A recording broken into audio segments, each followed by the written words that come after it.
അതിനർത്ഥം നിങ്ങളുടെ ഹീറോ തോറ്റെന്നാണോ? തോറ്റുപോയി. ധൈര്യം ഉണ്ടാവും. നഷ്ടപ്പെടാനൊന്നുമില്ല എന്ന് തോന്നുമ്പോ, നേടാൻ ഒരുപാടുണ്ട് എന്ന് തോന്നുമ്പോ ധൈര്യം ഉണ്ടാവും.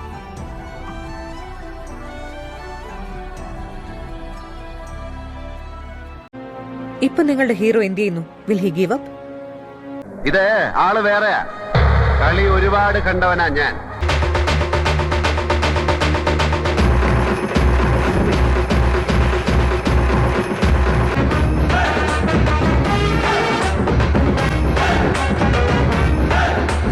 അബ്രാം ഖുറേഷി. അബ്രാം.